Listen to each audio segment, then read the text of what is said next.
ये दंतुरित मुस्कान और फसल बाय नागार्जुन। तुम्हारी ये दंतुरित मुस्कान मृतक में भी डाल देगी जान। व्याख्या। कवि बच्चे को संबोधित करते हुए कहता है कि तुम्हारे अभी नए नए दांत आए हैं। इन छोटे छोटे दांतों से झलकती मुस्कान इतनी मनमोहक है कि यह निर्जीव व्यक्ति के हृदय में भी जान डाल देती है। इस मुस्कान को देखकर मृतक में भी प्राणों का संचार होने लगता है। धूली धूसर तुम्हारे ये गात, छोड़कर तालाब मेरी झोपड़ी में खिल रहे, जलजात परस पाकर तुम्हारा ही प्राण। तुम्हारा ये धूल मिट्टी से सना शरीर कमल के समान शोभायमान हो रहा है। ऐसा प्रतीत होता है कि यह कमल का फूल सरोवर तालाब में नहीं, मेरी झोपड़ी में खिला है। पिघलकर जल बन गया होगा कठिन पाषाण, छू गया तुमसे कि झरने लग पड़े शेफालिका के फूल, बांस था कि बबूल। तुम मुझे पाए नहीं पहचान, देखते ही रहोगे अनिमेष। ऐसा प्रतीत होता है कि तुम्हारा कोमल स्पर्श पाकर कठोर पत्थर भी पिघलकर जल बन गया है। तुम्हारे शरीर का कोमल स्पर्श बांस और बबूल जैसे रसहीन कांटेदार वृक्षों से भी शेफालिका के फूलों की वर्षा होने लगी है। कवि का मन भी बांस और बबूल की भांति शुष्क और ठूंठ हो गया था। अब बच्चे की मुस्कान को देखकर उसका मन भी शेफालिका की भांति सरस और सुंदर हो गया है। बच्चे उन्हें काफी लंबे अंतराल के बाद देखते हैं तो पहचान नहीं पाते। वे उसे आगंतुक समझते हैं। वे उसे एकटक निहारते रह जाते हैं। उन्हें ये भी नहीं पता कि उनके सामने खड़ा व्यक्ति उनका क्या लगता है। थक गए हो, आंख लून मैं फेर, क्या हुआ यदि हो सके परिचित न पहली बार। व्याख्या। कवि बच्चों से पूछता है कि क्या वे इस तरह से उसे लगातार देखते हुए थक गए होंगे। लो, मैं स्वयं तुम पर से अपनी आंखें हटा लेता हूँ। तुम मुझे पहली बार देख रहे हो, अतः तुम यदि मुझे पहचान भी न पाए हो तो ये स्वाभाविक ही है। यदि तुम्हारी माँ न माध्यम बनी होती आज, मैं न सकता देख, मैं न पाता जान तुम्हारी ये दंतुरित मुस्कान। कवि अपनी पत्नी के प्रति कृतज्ञता प्रकट करते हुए कहता है कि यदि तुम्हारी माँ माध्यम न रही होती तो मैं आज तुम्हें देख भी नहीं पाता। तुम्हारी माँ ने ही बताया है कि तुम मेरी संतान हो, तब मैं तुम्हारे छोटे छोटे दांतों से झलकती मुस्कान को भी नहीं जान पाता। आज मैं इस मुस्कान को देखने का अवसर पा सका हूँ। धन्य तुम, माँ भी तुम्हारी धन्य। चिर प्रवासी मैं इत्र, मैं अन्य। इस अतिथि से प्रिय तुम्हारा क्या रहा संपर्क। अतः तुम और तुम्हारी माँ दोनों धन्य हो। मैं तो लंबे समय तक बाहर रहा हूँ, अतः मैं तुम्हारे लिए अन्य व्यक्ति के समान बन गया हूँ। तुम मुझे तो अतिथि समझ रहे हो और इससे अर्थात मुझसे तुम्हारा भला संपर्क ही क्या रहा है। मैं तुम्हारे लिए अनजान हूँ।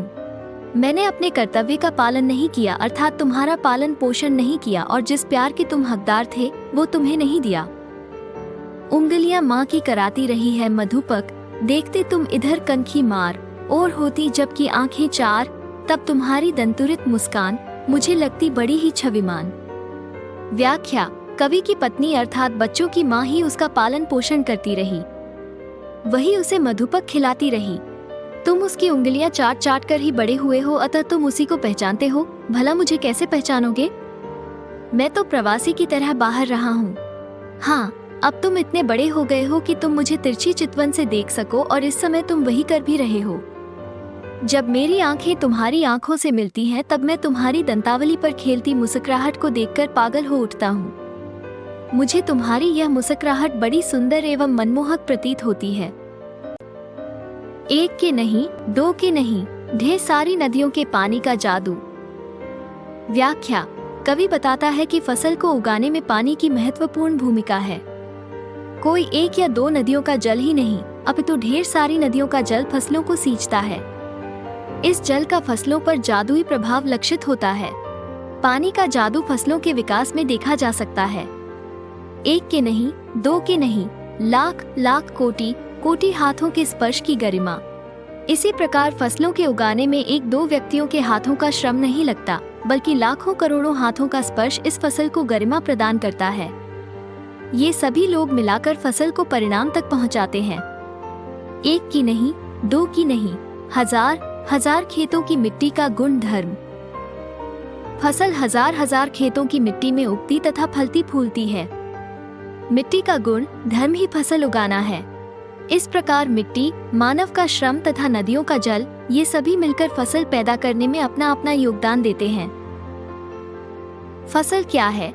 और तो कुछ नहीं है, वह नदियों के पानी का जादू है, वह हाथों के स्पर्श की महिमा है। व्याख्या। कवि इस प्रश्न का उत्तर देता है कि फसल क्या है। कवि फसल को अपनी दृष्टि से देखता है। वो कहता है कि फसल नदियों के पानी का जादू है तथा मनुष्य के हाथों के स्पर्श अर्थात श्रम का सुखद परिणाम है। फसल के रूप में उसकी महानता प्रकट होती है। भूरी, काली, संदली मिट्टी का गुण धर्म है, रूपांतर है सूरज की किरणों का, सिमटा हुआ संकोच है हवा की थिरकन का। फसल कई तत्वों का मिला जुला परिणाम है। तरह तरह के रंग रूप वाली मिट्टी का गुण धर्म यही है कि वह अच्छी और भरपूर फसल उगाए। फसल के उगने में सूरज की किरणों तथा हवा की थिरकन की भी महत्वपूर्ण भूमिका होती है। सूरज की किरणें भोजन को रूपांतरित करके फसलों में प्रविष्ट कराती हैं। इससे उनका विकास होता है। हवा का प्रभाव भी फसलों पर पड़ता है। अगर आपको ये वीडियो पसंद आया तो एक लाइक जरूर करें और इसे अपने दोस्तों के साथ शेयर करें।